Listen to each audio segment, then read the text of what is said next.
Good afternoon. This is our May 15th Mayor's Forum, and Mayor Wilson is representing us in Washington, D.C. this evening, so we'll go around the table and just get an update from our department heads and directors and find out what's going on in the city of Fairhope.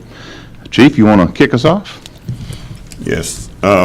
We had graduation yesterday, and I understand it was a little congested out on Greeno Road. I talked to Sherry Lee. Well, we text back and forth, and everything went off. I was worried about the weather because we were having a little lightning and thundering down south, and state cook-off went off fine. It's a big crowd there. I don't know exactly how much money they raised, anything like that. I hadn't talked with anyone, but it was a very nice crowd there Friday night. I think we left about 9. And so now I was informed we have a football scrimmage Thursday night here in town at the stadium.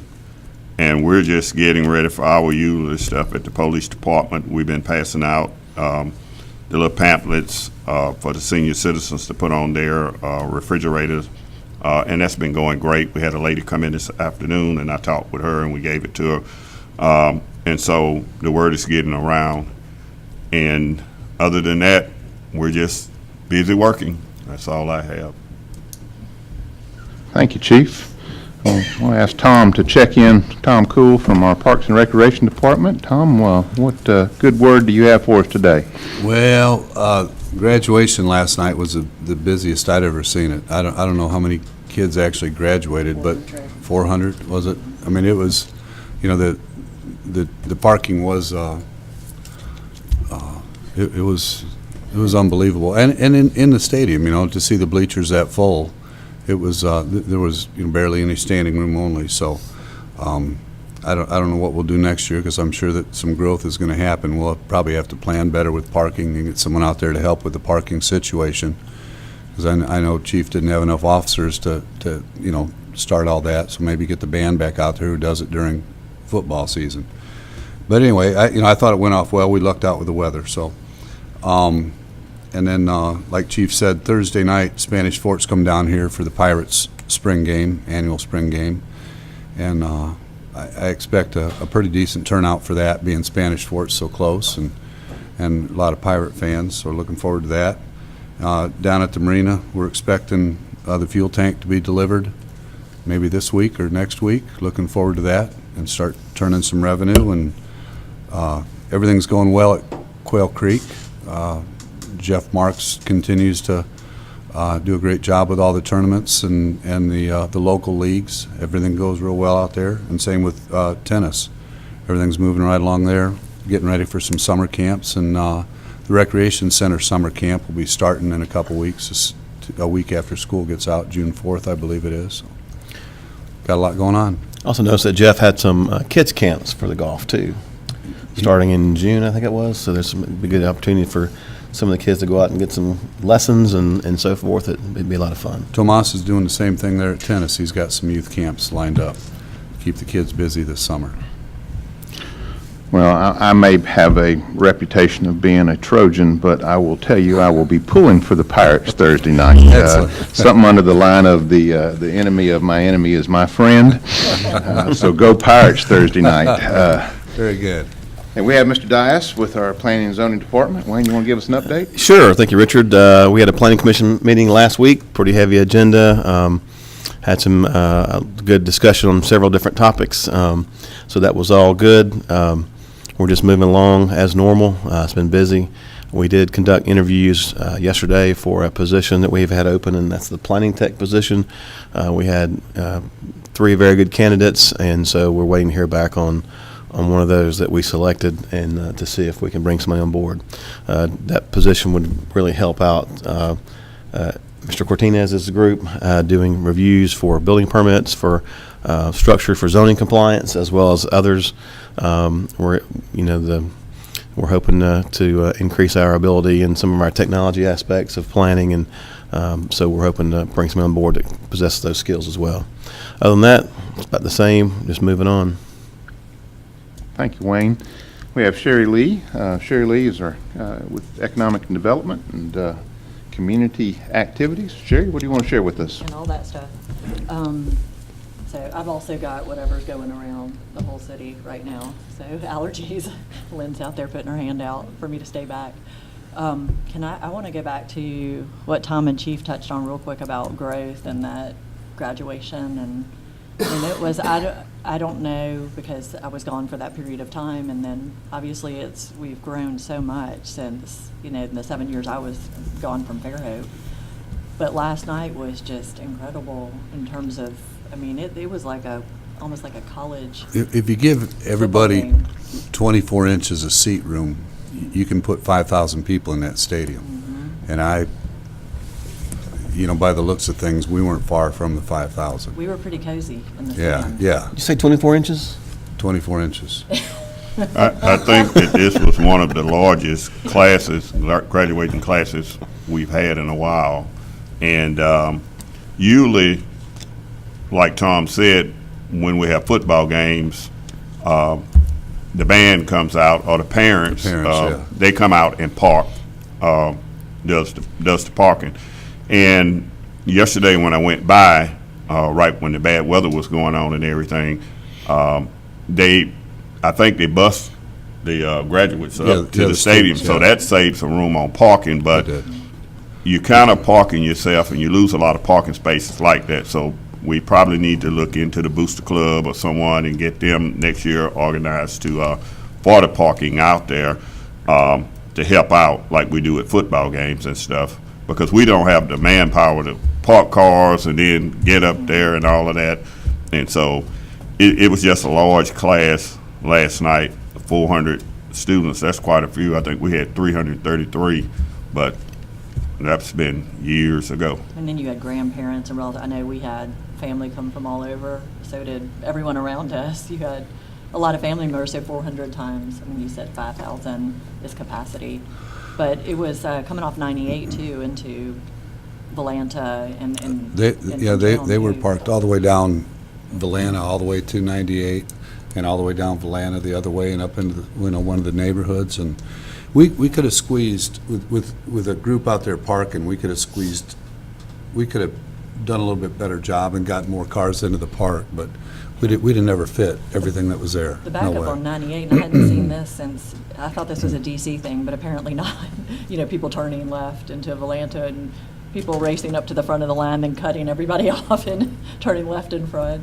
So there was a lot of that kind of, Well, I'll talk to the band director, Wayne Philingim, and Well, that would be you guys, right? 98 directing. oh yeah, up on 98. Yeah. But I'll see if they can't. If somebody won't help out next year. Can you give me 36 inches for me? Sure. It's just another example, though, of how growth is impacting, different things that go on. Well, it's quite a few people that come out to a graduation. Like you say, you have grandparents, you have friends, you have relatives from other places and stuff come out, and it gets larger every year. I was glad that the weather held off, because Oh yes. if it didn't, then it would have been a lot of disappointed people trying to go into the gym or into Yes. the auditorium, wherever they usually have Poor it at. Principal Cardwell was sending messages like every hour. Here's what's going to happen. If it rains, How many duck for people? cover. How many people like in your party? You probably Yeah, had 6 we or 8, and if everybody did that, We had 8. yeah. So and I think that was That's kind of 24 inches normal. apiece. At 24 inches apiece. apiece. Some more, some less. We averaged. It was tight. It was tight up there.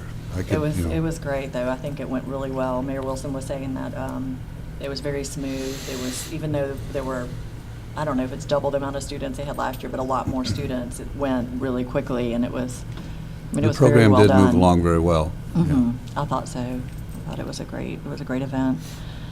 And I was proud of our Public Works Department for providing beautiful flowers, arrangements and things, and of course, Tom's department for everything y'all did to help get ready. So we had Thursday night, we had girls' night out. I was joking with some of the officers about being out there. We had two officers. They said they do that every year. I said, I bet it's really hard to get a couple officers out here every year. They said, don't mess with girls' night out. They like it. They're out there. They're the only men out there with hundreds of women. We sold 500 tickets.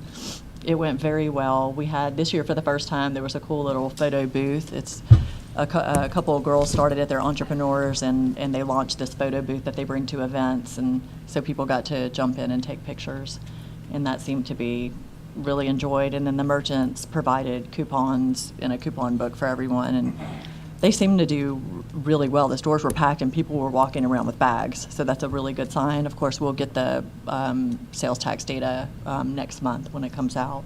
We're going to start gauging the economic impact on all of these events. We had was it Friday, Lynn? We had a visit from our technical advisors through a grant provided by NOAA. The technical advisors are helping us become clean and resilient marina, as we said we would. And they also are helping us develop a nature tourism plan, which is something we started talking about several months ago, but we're now really diving into the details of that. And I, for one, did not realize that, when you put together a plan like that and when you advertise places that the public can come use that are yours, they have to meet certain criteria for launching a kayak or even bird watching. So this will be a very official plan that we have, and when people come to Fairhope to do ecotourism or nature tourism, they'll have a map and a path, which will be a nice complement to our art map that we'll have too. And then the only other things I want to talk about real quick are the reverse angled parking. I don't think we've had a meeting since we did our experiment. We have not. We have not. So it's generated a lot of very interesting dialogue publicly and on social media. I think the event went well, and I'm gauging that by the fact that we had a lot of people participate, and those that did try it were like, this isn't so bad, I kind of like this, and it makes sense.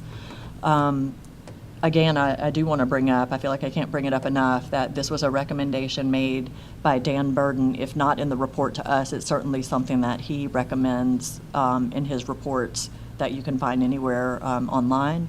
And then a study that we had through a grant that was paid for through MPO, and that Rick Hall came out. He's a traffic engineer and a planner, correct? Mm-hmm. And he also recommended this. So these were things recommended to us. It wasn't, because I've seen some comments about, why don't y'all leave stuff alone? And so, well, it's not very good to have a study if you're not going to do anything with it, So when we get these studies done, we want to at least, I feel like we as staff owe it to the citizens and the taxpayers to test out some of the things that these grants or the city has paid for. And so that's what we're doing, and we're doing it in bite-sized pieces. This is just a test. It'll just be on Johnson Avenue. I think it went great. And these aren't new concepts. They're These not. are around the country. Mm-hmm. It's not like we're earth-shattering, doing something totally different than everybody else. This is something that's been commonly done in other places, and has been successful in other places too. Yeah, true. And I was kind of surprised when we first started talking about it at first, but just takes a little bit of time to wrap your head around it and listen to experts tell you why it matters and why it's a good idea, and then to just try it. That's the thing. Just give it a shot. And so again, Johnson Avenue, when do you think that will be restriped? And that was kind of part of my update. Our streets department is going to have me a proposed schedule so that you can put it out on social media. Mm-hmm. The biggest challenge is that there is some work involved. It's not heavy-duty work, but we've got to basically remove the old stripes and put in new ones. As if you think of Johnson of having 4 quadrants, 3 of the 4 quadrants have angled parking. So those are the three quadrants that are going to reverse.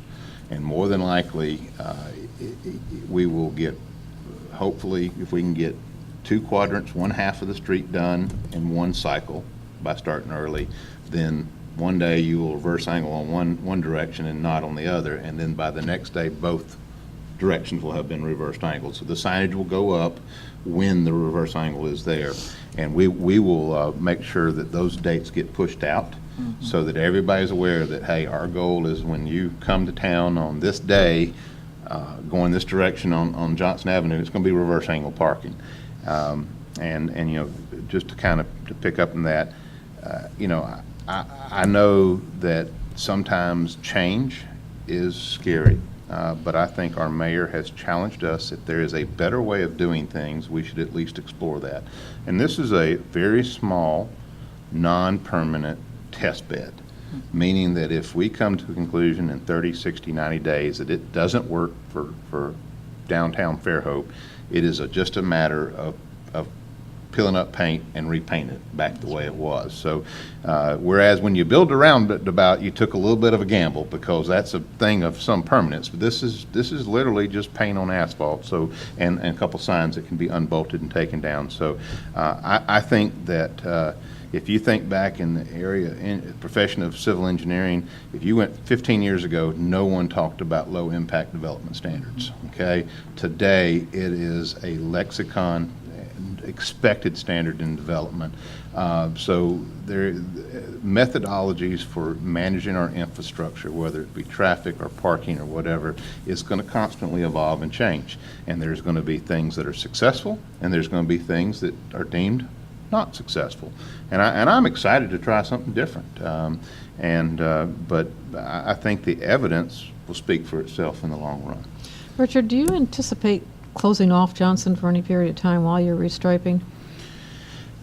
I'm concerned about the car coming this way going to park head in, and the car coming the other way is going to back in. And do we have an issue? Well, the good news is that no matter what the orientation, if it's associated with the same lane, you shouldn't be backing or pulling into the opposite lane, meaning no matter which way the angle is oriented, you should always stay in the travel lane that you're in. So whether you're pulling in straight and backing out into the travel lane, you should be staying in that lane. So there shouldn't be any conflict with that. If we can all pull it off in one cycle, we'll do it. We just don't really know how long it's going to take. Because one, we can strip and be laying paint down in a systematic way. It's just how far we can get, because basically our goal is we're going to take lights out there, and we're probably going to start one morning, 1 a.m., midnight, and our goal is to be finished with that cycle of work by 10 a.m., which is usually the normal opening of businesses along that corridor. So, And we appreciate the input from citizens. I think it was in this roundtable where we started talking about it, and we got feedback on Facebook that someone was saying, why don't you just let people try with their own cars, because we were going to do golf carts. And so we actually made changes to the test and did that. So it was good to have that kind of collaboration. And then it was also nice to partner with the Bike Ped Committee on this. Our Councilman Brown was involved heavily in it, and then the Trailblazers were a part of it too, and the Downtown Merchants. So it was just nice to have several groups of people and stakeholders involved in the creating and implementation of it.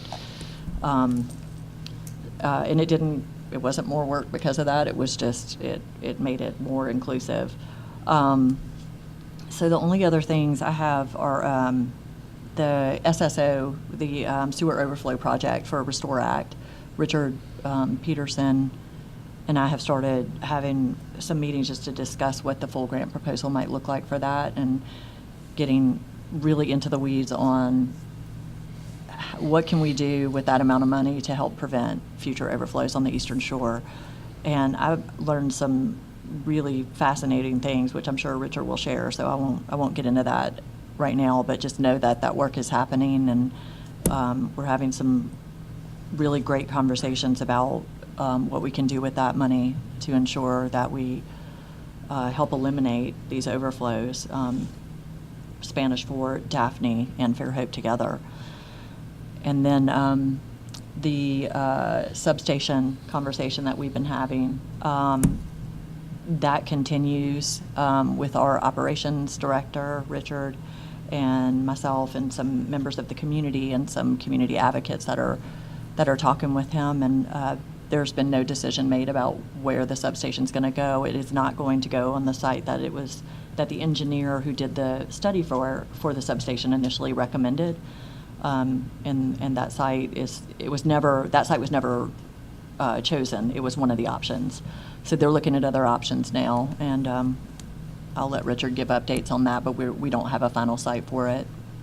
And the community will be a part of that discussion as we move forward. Thank you, Sherry Lee. Just a couple of quick things in Public Works. In our horticulture department, it is always kind of ironic that when the flowers start looking their best, we're about preparing for the next change out.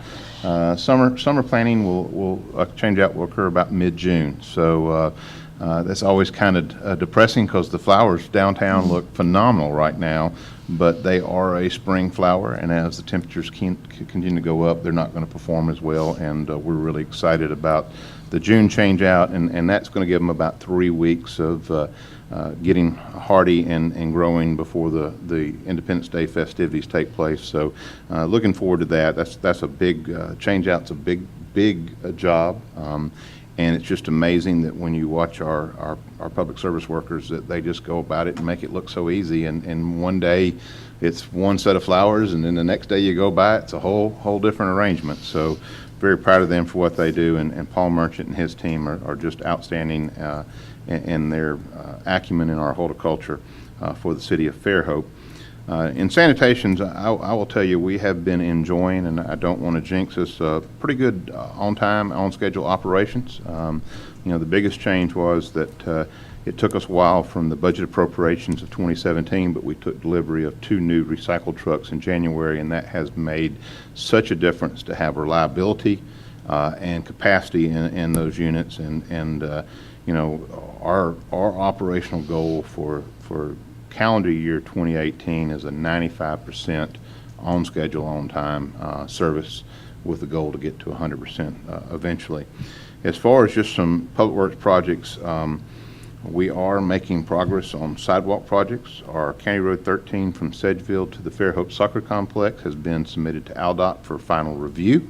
We consider our design to be at 95%.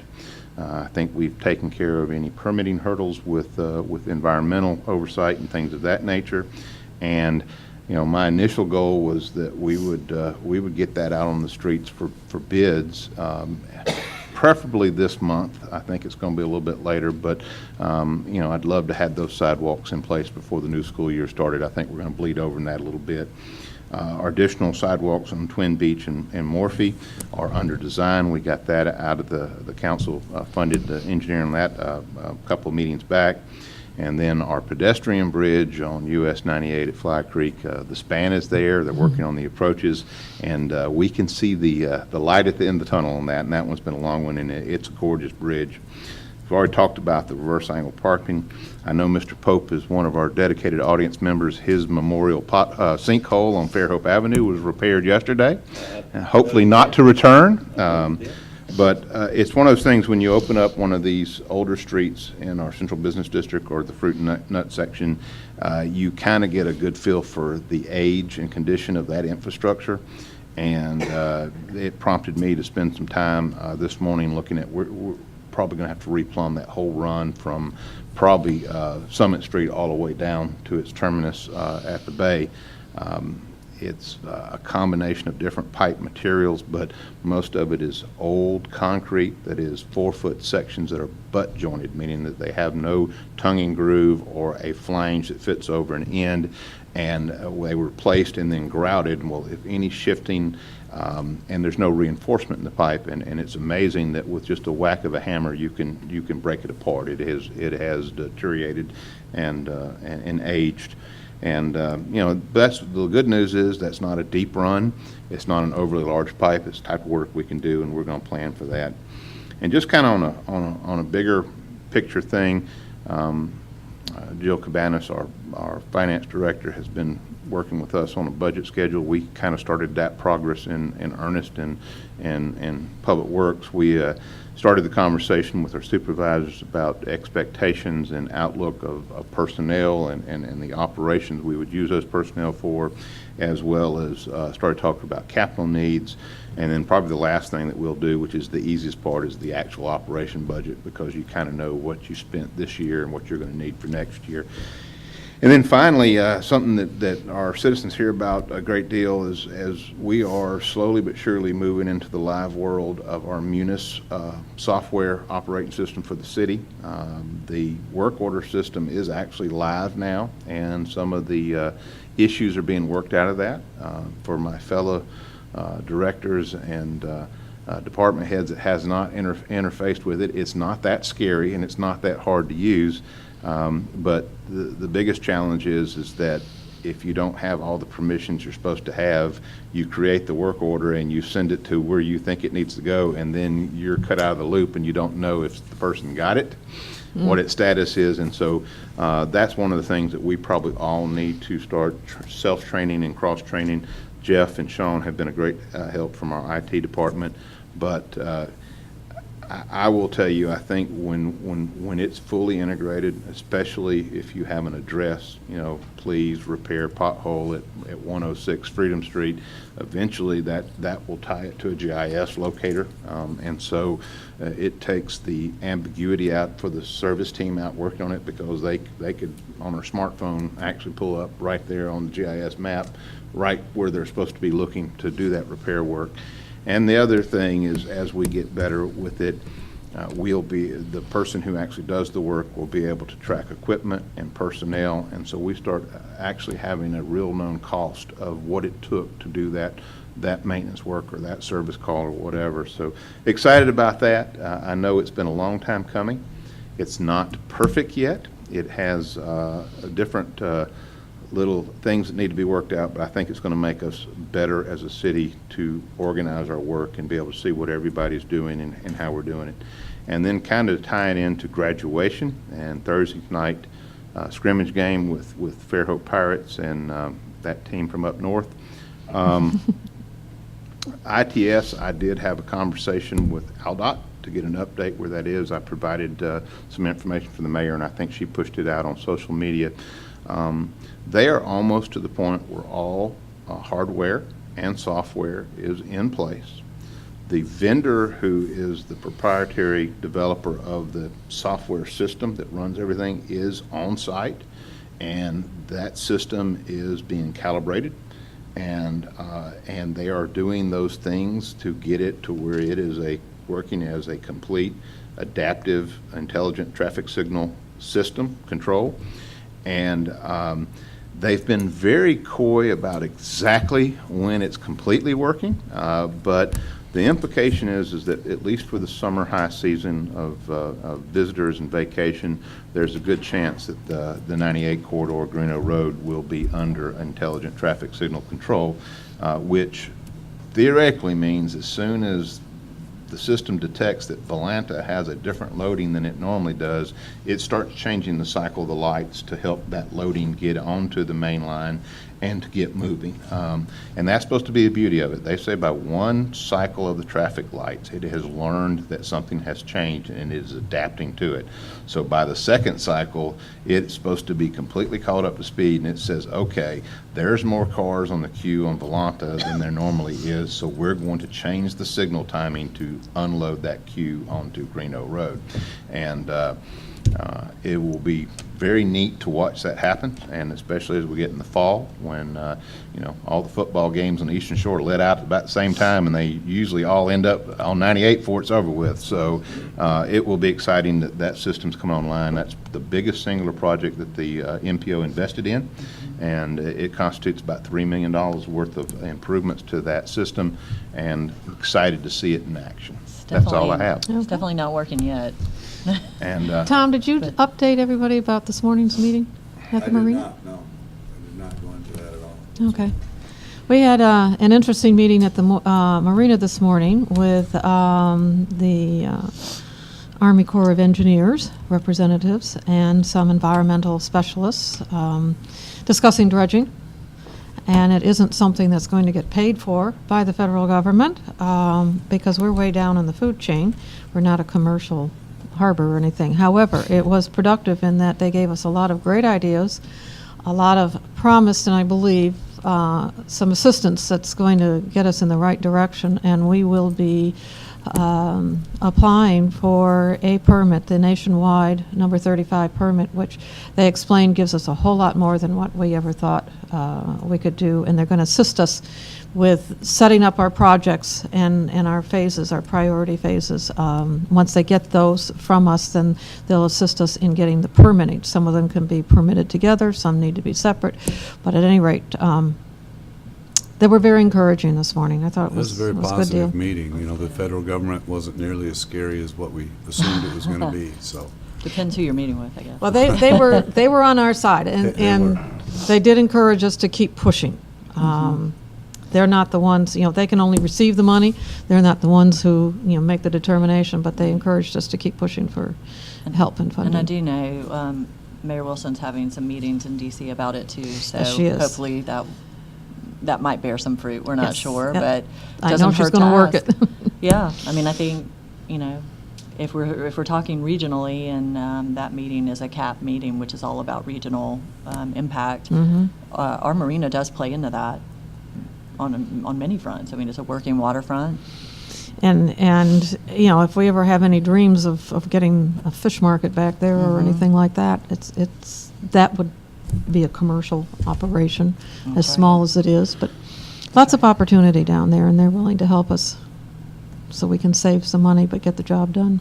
And, the mayor does have a recommendation from me on, the firms that could do the nationwide 35, which is the general maintenance permit, and at least attempt to pursue a general 10 permit to allow us to dispose of the sand on the beach, which is preferable than having to haul it off. But, That became a very complicated issue, and most complicated part of our discussion is because what they're bringing up, they told us that we're basically muck, was the word we used, and after wetting it out, there's very little sand left. Has been their experience with what's happened with the yacht club.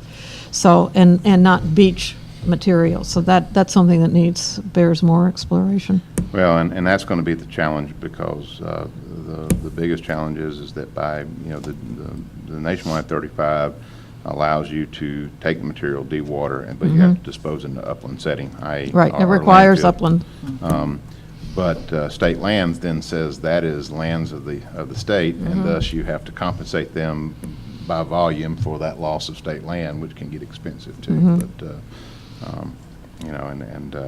But the nice thing about the nationwide 35 is it's a self-certifying, non-reporting permit. Right.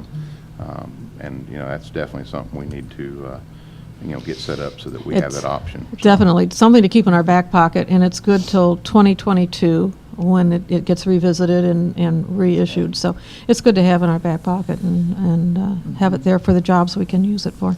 And I think we're going to get estimates too on potential jetties to help. Scott's avoid going to help us with that. Yes, he met with future Drew, siltation. and we discussed that with Colonel DeLapp.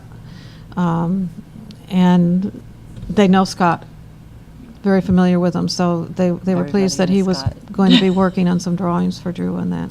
He's a busy man, but I think that combined with the resilience work, we're looking at the green infrastructure, all those things go hand in hand. I mean, planning out preventing future siltation as we're looking at the dredging, makes a lot of sense, and it takes time, as we've found out, or some cases already knew, I guess, that it takes time to pursue all these things. And look at Restore Act, how long this has taken, even before Mayor Wilson took office, that whole process. So, I mean, these things do take time. So it's good if we can move everything forward simultaneously, and in hopes that things will start breaking loose and we can get some work done. That's exciting. Okay. Who are we missing? Is that it? I think Richard had another meeting, a conflict, so he's not here. Okay. So we can. Okay, so we can, if we're all done? I think we are. Okay. Well, thank y'all Thank for you. your input and great information. Have a good evening.